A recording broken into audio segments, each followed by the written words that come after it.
আসসালামু আলাইকুম। ওই দেখুন মাঠের মধ্যে কয় বাহাদুর মিলে একটি বিশাল গাছ উঠানোর চেষ্টা করছে। আমরা তাদের গায়ের শক্তি দেখার জন্য সেখানে রওনা দিলাম। আপনারা ভিডিওটি না টেনে অবশ্যই শেষ পর্যন্ত সঙ্গে থাকবেন। কি গাছ উত্তোলন করছে দেখে। এভাবে কাটলে কি গাছের ওজন কমে যাবে না?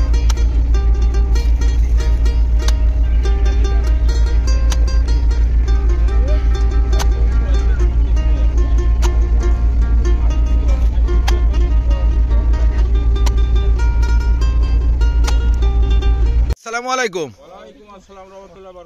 আপনারা এখানে যে গাছের গোড়ে দেখছি ঘোরাঘুরি করছেন, কি ব্যাপার ভাই? এই গাছটা আমরা একটু নড়াবো, তা পাচ্ছি কিনা দেখছি। মানে এই গাছটা আপনারা উঠবেন, তাই তো? এটা তো অনেক বড় গাছ, লোক আপনারা 3 জন, তাই তো? তা আপনাকে মানসিক ভাবে মনে হচ্ছে যে আপনারা এটা পারবেন, তাই তো? হ্যাঁ পারবো। আমাদের গায়ে শক্তি দিয়েছে, এক একজনের গায়ে এক এক মন করে। 1 মন করে আপনার গায়ে শক্তি? ও, আপনার গায়ে? আমার গায়ে 2 মন। 2 মন। মানে তোমার গায়ে 1 মন মতো। 1 মন মতো। আচ্ছা, তাহলে দেখা যাক চেষ্টা করে আপনারা কি করতে পারেন।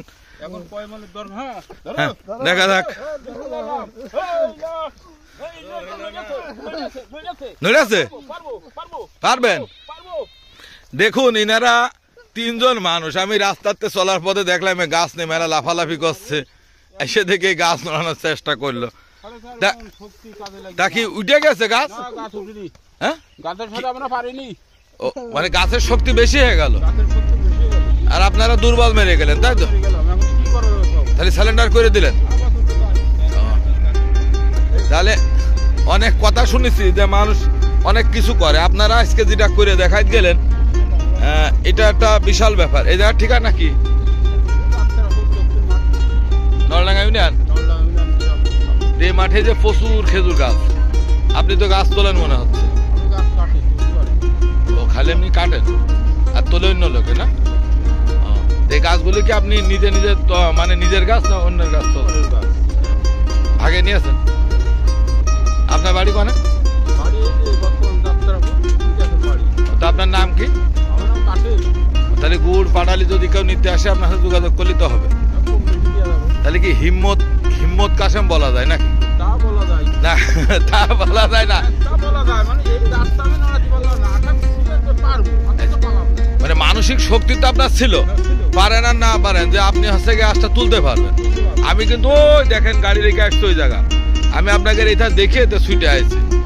আপনার যে এই বয়সে যে মনেরও একটা শক্তি আছে যে আমি পারবো, এটা একটা বিরাট ব্যাপার।